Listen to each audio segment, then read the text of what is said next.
welcome to another episode of Inside the Recording Studio. I am Jody Whitesides, and with me as always is Mr. Chris Hellstrom. How are you today, Chris? Well, I'm laughing now, Jody, because that sounded painful. I am good, starting to recover from NAMM. I didn't get sick or anything, at least not yet. Yay! But how are you doing? Well, that's part of the reason why my voice sounds a bit hammered. Yeah. It's NAMM and all the talking that you do while you're there. Right. What exactly is NAMM?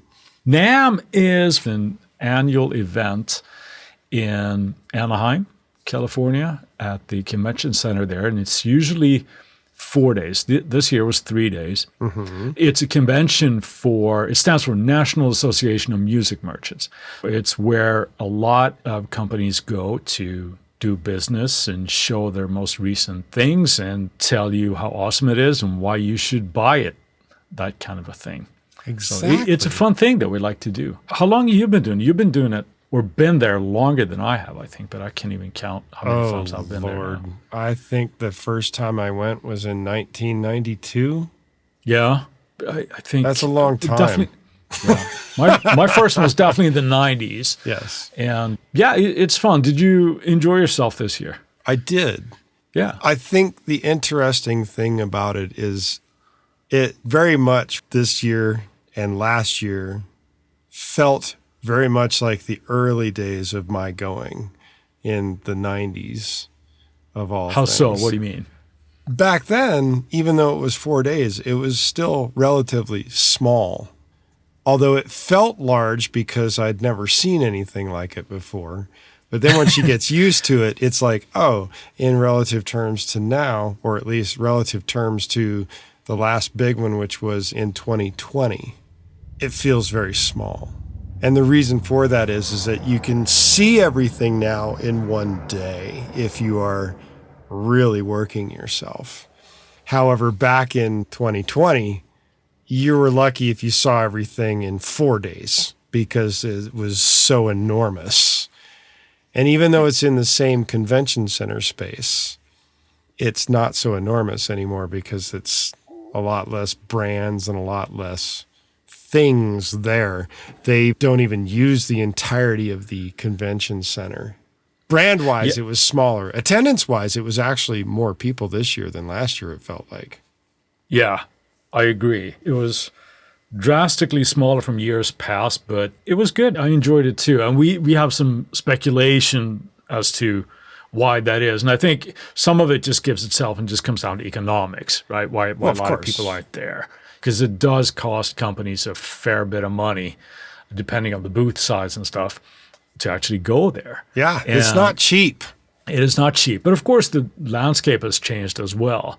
Going back, I remember that's where I would go to learn about new versions of DAWs and plugins and things, and they would showing, like I remember seeing TuneTrack there the first time. I was like, oh my God, this is great. But now, of course, everybody has broadband internet. That the news spreads a lot faster and you don't need it for that. Apple used to be there every year when it was Logic. No, that was pre-Logic. Yeah, but even when it was, well, of course, it was eMagic at one point and they were there, but Apple were there a couple of times doing it, but then they put the kibosh on that they're not there. Well, they don't go to any conventions at all anymore. Nope. They don't need it. They don't. You know, as we were thinking, like, this was probably the second time within one fiscal year for a lot of companies to go there. Yes. So it's hard to justify that cost. What is it? Next year, it's going to be back in January, right? It will be back in January. So I think a lot of the bigger companies that skipped this particular one will likely be back. Yeah. Likely. But it's always, that doesn't mean they will. Likely. Yeah, we're going to hold you to that, Jody.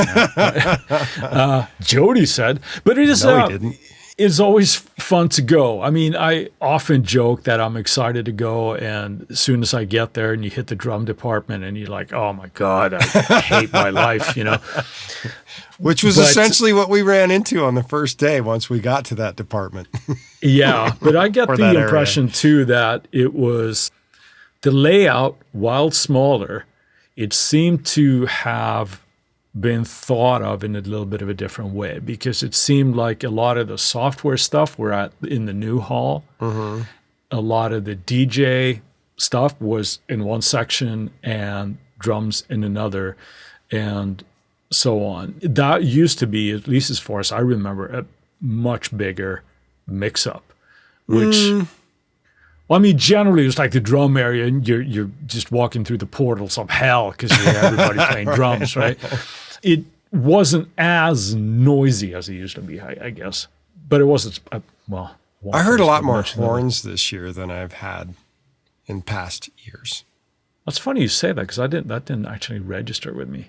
Oh. Anyway, well. It registered with me. Yeah. There's a lot of horn players this year.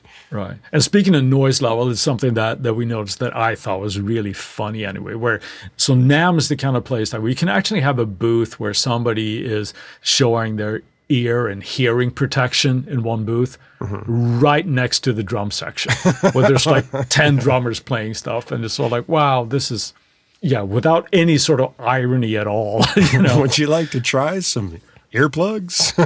Right. I like going and seeing people and meeting friends that you generally just bump into again at NAMM. And, on a personal, I have to say, we don't get to hang out on the daily, you and I. So I had a really good time just spending all that time just hanging with one of my best buds. So, well, there you go. It was a fun time. Just for that alone, right there. Absolutely.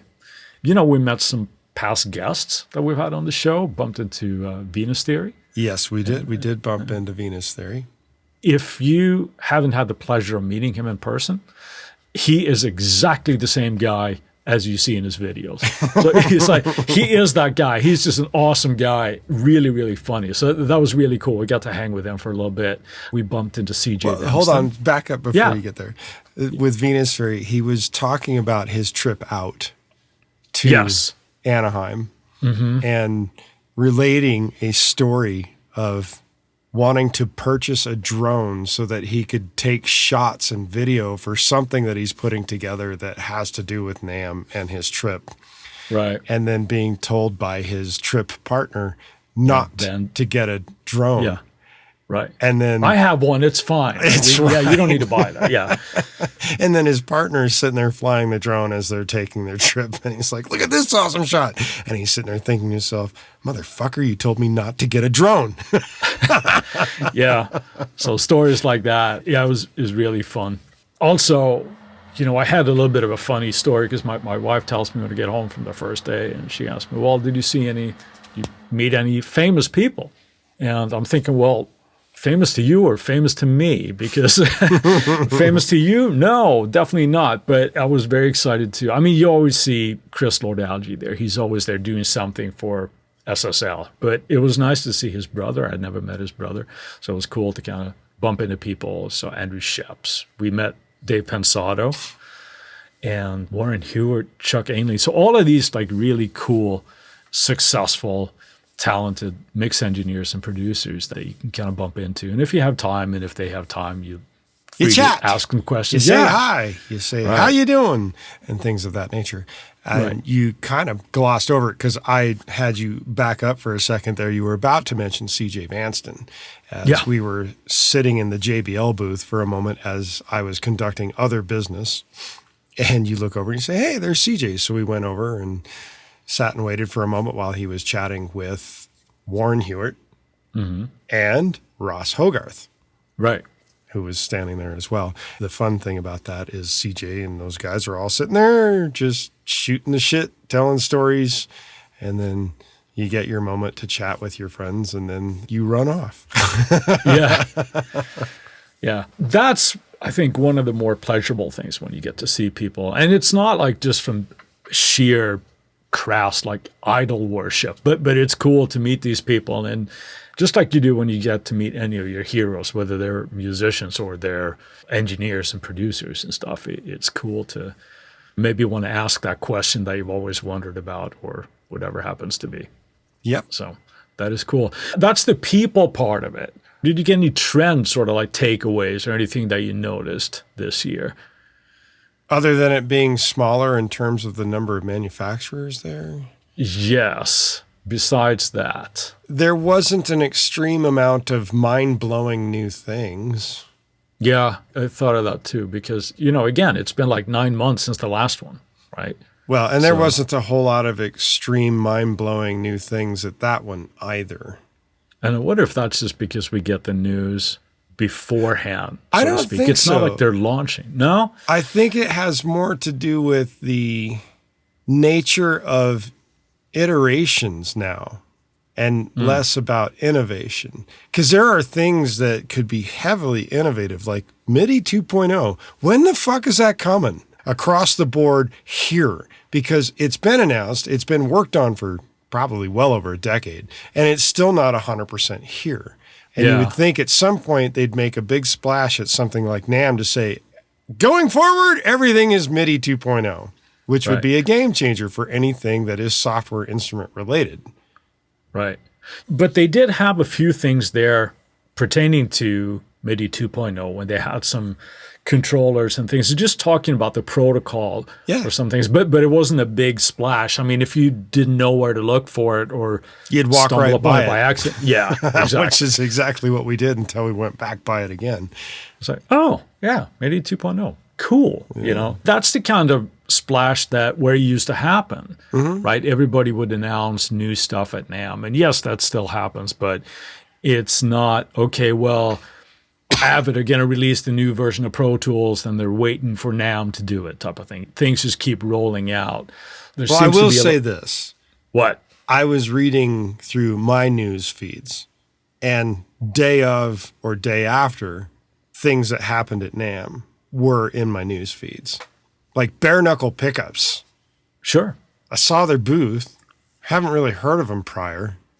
Really? But then, and then immediately afterwards, I had it in my news feed about some artist they endorse, and there it is their bare knuckle pickups from NAMM. Yeah. Here's their new thing.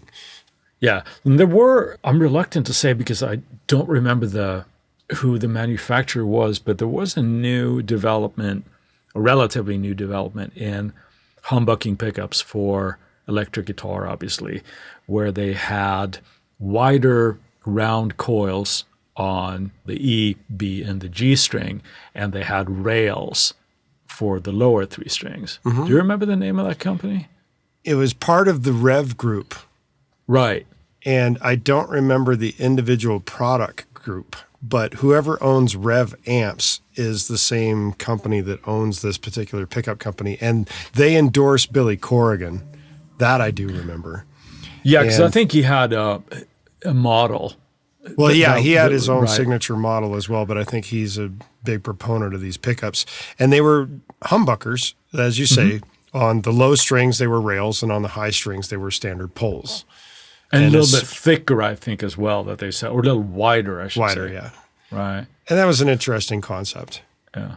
But, of course, it's also like when you're at a place like NAMM, it's not like you can do a whole lot of intent listening because of the noise level. It's like, level. You know, it's can you hear that? You really get that low end here. It's like, no, I can't hear shit, buddy. I'm sorry. You know, it's very subtle. Yeah, I know. That's why I can't hear it at NAMM. One thing that I saw that I thought was kind of funny seems to be a trend now with guitar manufacturers to build guitars without headstocks. Like there's a lot of there are a lot of them without headstocks. That's true. Right. And I wonder where that's coming from, if that's the newest innovation or whatever. I don't know. But well, maybe it removes the concept of copywritten headstocks. Well, because since there is no headstock, you have nothing to worry about in terms of a copyright or a trademark or whatever it is that they do to patent a guitar headstock, because you can't copy a Fender headstock. That would put you in jeopardy of getting sued. Right. Or any other guitar with a massively well-known headstock. Like you can't copy Taylor's headstock. You can't copy Gibson's headstock. If you do, you open yourself up. You're in legal trouble. Legal trouble, baby. Yeah. So does that mean that Steinberg never had a trademark on that? Because quite possibly. I remember. They never had one either.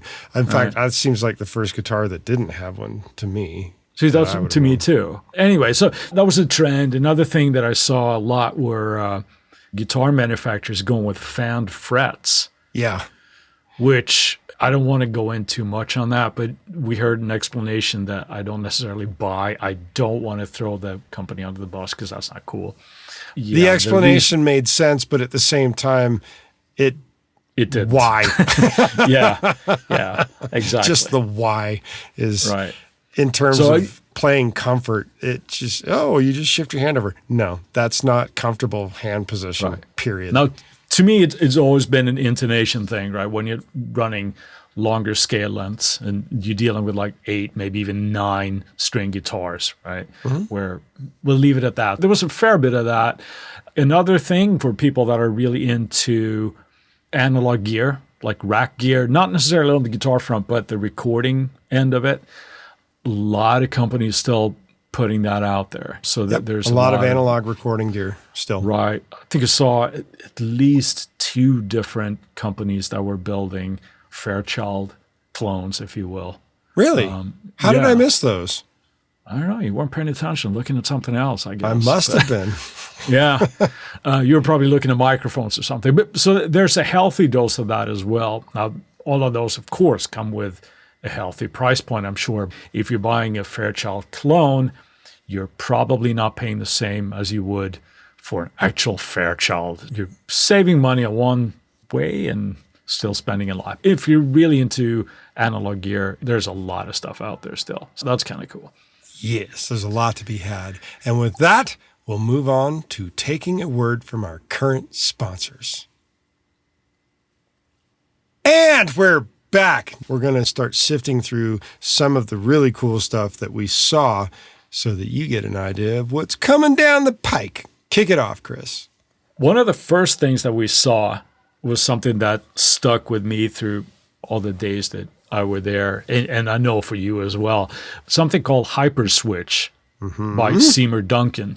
Yes. That is, for guitar players, a really, really cool thing. Now, not everybody's going to care about this, but I thought it was really, really cool, where it's a 5-way selector switch. 5-way selector switch that is just a little bit wider than your normal 5-way selector switch. On the internals, it still has the same pole throw switch thing that crops up out of the guitar. Yes, the way that you look and the way that you're working your 5-way switch is identical. But on the inside, what it has, it's got all these different connectors, which then allows you via an app, iOS, and I think you said Android as well. With this app that is iOS and Android, where you control in whatever position the switch is in, how and which pickups are being used. Yes. So that sounds really confusing, but let's say, for an example, that you want in your first position the bridge humbucker along with the neck humbucker, but only one of those poles, and they're going to be out of phase, and all of these options that you can do. Right. What that does then, it of course gives you a lot of tonal variation that you can do, but there's no modding involved. You don't need to have the app up and running. You select it, your setup that you do is stored in the actual selector switch so that you have all this like tonal flexibility and can use your pickups, like I said, in phase, out of phase, in any kind of combination there. And that was just insanely cool to me. Yes, I would agree with that. As it was noted to us as producers, they felt this was going to be really remarkable for session guitar players and producers to be able to really get an enormous amount of different tones out of a guitar. So much so, in playing around with it, it was pretty incredible what you could pick and choose out of each pickup combination. And of course, once you save it, you only have 5 positions on the switch, so you save it. But if you want to change it for the future, I believe you could save presets of everything you've done and then re-save it to the switch later. So you didn't have to constantly play with it. Yeah, you didn't have to set it up for each time. It was just right. like But you can save 5 presets at any given time in the switch itself, and you can really do some crazy routings with this thing. Yeah. In terms of connecting your pickup to this switch, it's actually quite ingenious because you don't solder the pickups to the switch like you would normally do. You just clean off the lead wires and you stick them into the appropriate slots. And there's 20 of them in this, and you tighten it down with a set screw. So there's no soldering. You can quickly remove or switch out a pickup if you really wanted to. But with the amount of choices you get with what you can do, tapping the coils, reversing the coils, reversing a humbucker for that matter against something else, picking one half of the humbucker and combining it with the middle pickup if you really wanted to. You can do some really crazy routings, and it's really quite amazing.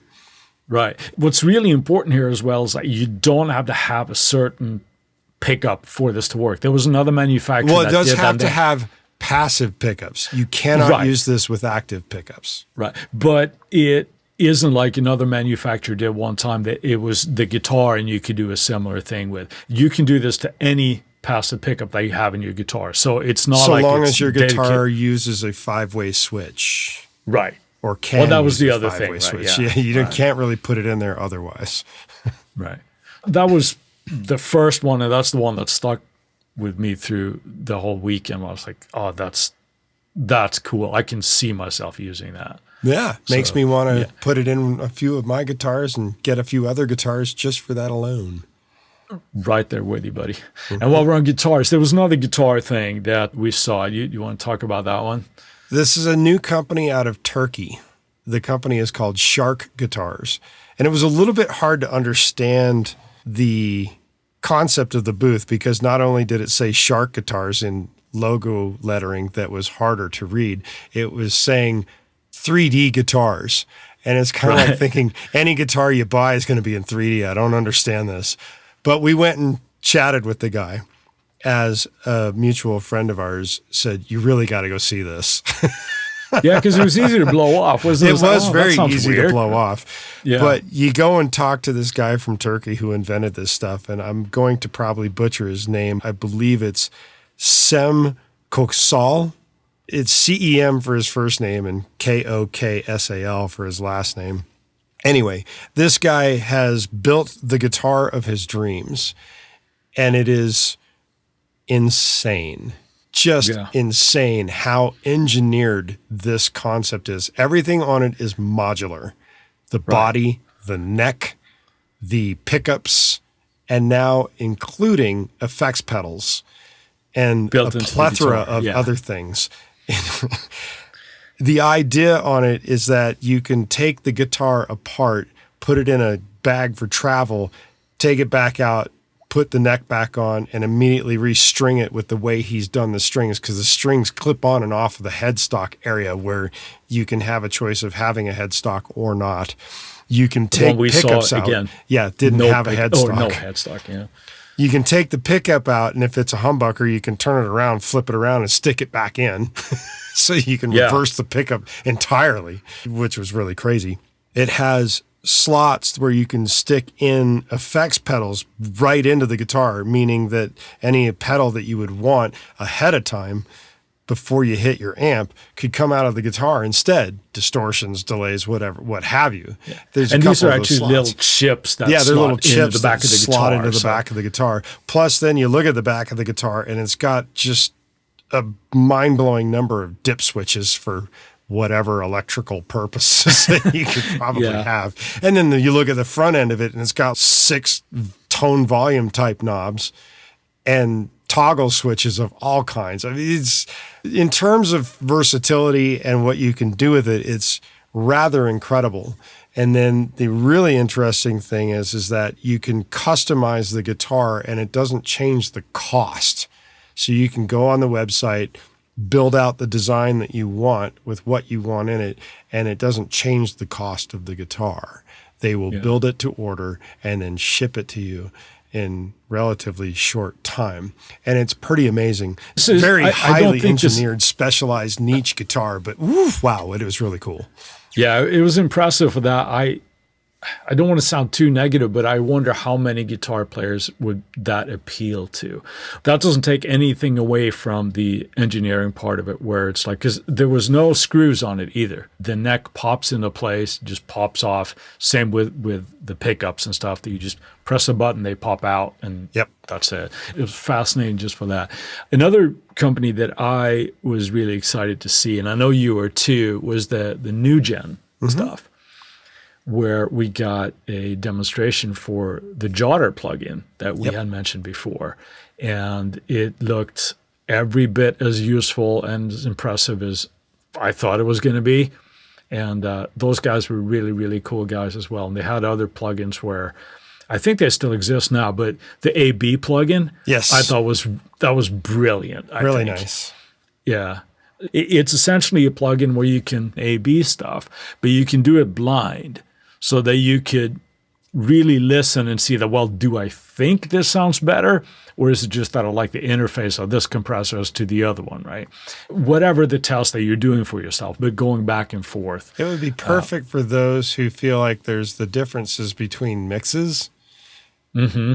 And you can have the artist or whomever is listening to the mix A/B two different versions of the mix to see if they're either catching something or if it's really that drastic. You could do a blind A/B test, and it will then tell you afterwards whether or not you're right. Yeah. And based on a conversation that we had with Mike from Really Tone, that would be rather apropos. Absolutely. Yeah, definitely. What else? We saw OX Sound. OX Sound, yeah. Had a quick chat with Hannes over there. It was fun to tell him how much I've been using the plugin, but by the same token, something I'd said had spurred him to show us some other aspects to the plugin itself. At which point, both you and I were like, wait a minute, it does this? Well, how did I not see that in the interface? Right. Oh, yeah. With the whole thing with mid-side and everything and how to set the balance. So he starts going off, showing us a few different tips and tricks with the whole Soothe plugin and then with Spiff in and of itself. And it was just fun to get the excitement coming off of him explaining how his plugins work. It was very contagious, his enthusiasm. It was genuine. You could say he liked talking about this stuff. He was very excited. Looking forward to whatever they're coming out with as well.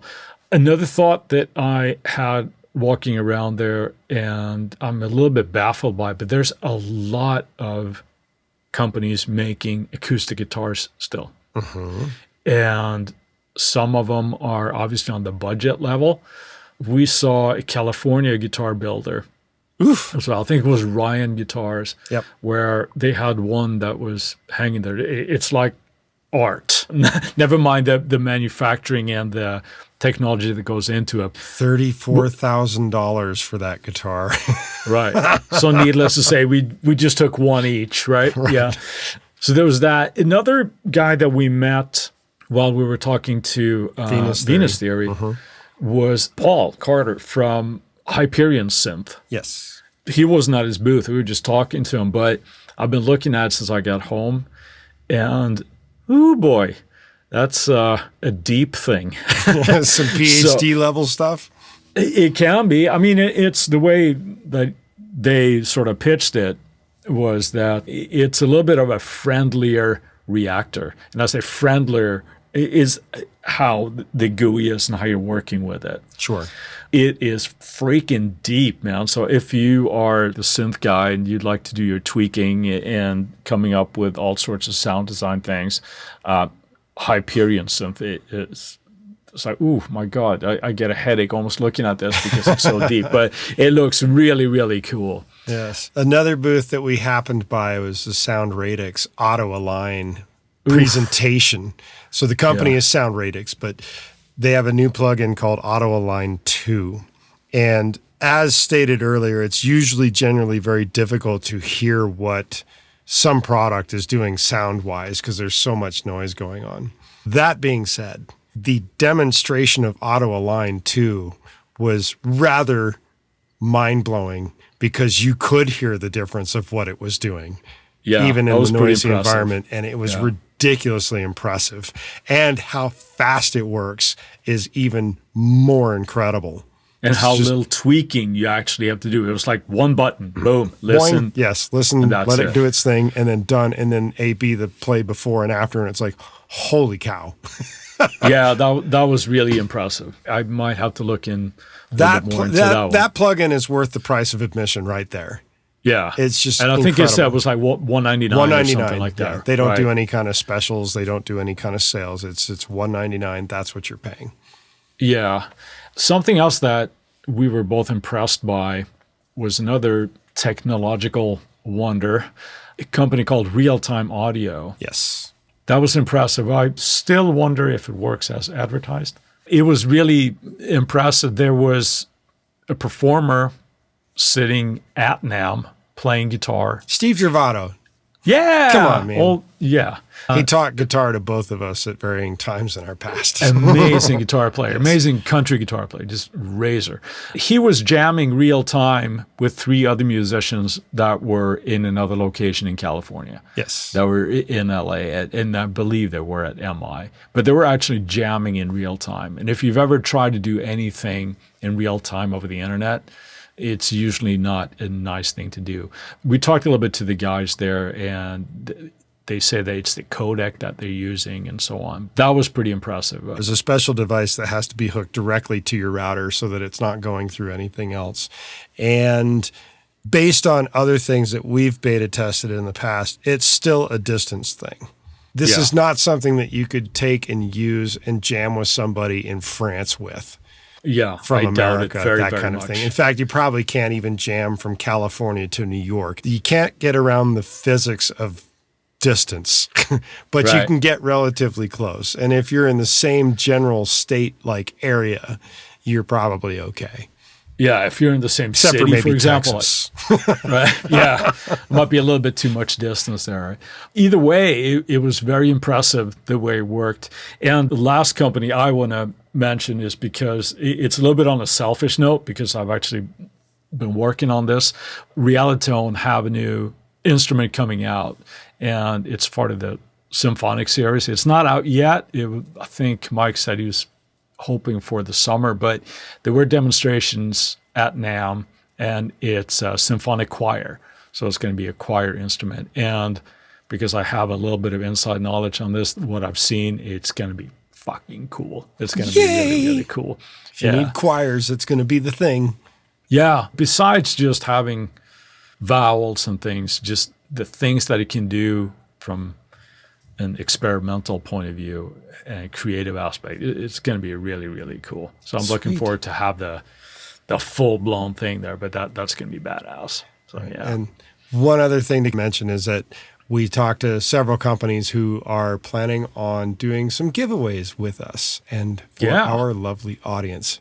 We will be announcing those relatively soon. Yeah. With that, let's move on to our Friday finds. Chris, what have you got today? The aforementioned Hyperswitch from Seymour Duncan. That was just like, it's still with me. I'm like, oh my God, that's going to be cool. I can't wait to get my hands on one of those and try it out. We both thought it. We both thought it was like, that's probably best of show right there. Yeah, I'm right with you. So it has to be that. What about you? I'm going to go with the Shark guitars, strictly for the sheer ingenuity of the engineering behind that particular instrument. It was just mind-blowingly amazing. The guy really thought his shit out in putting that thing together. Yeah, absolutely. There's no that question. Was really impressive. Mm-hmm. Really impressive. Yep. While we've got your attention, we ask that you go to InsideTheRecordingStudio.com and sign up for our mailing list. Doing so will get you weekly reminders about this incredible podcast, and you must be on our mailing list in order to have a chance to win in the future giveaways that we've got coming up.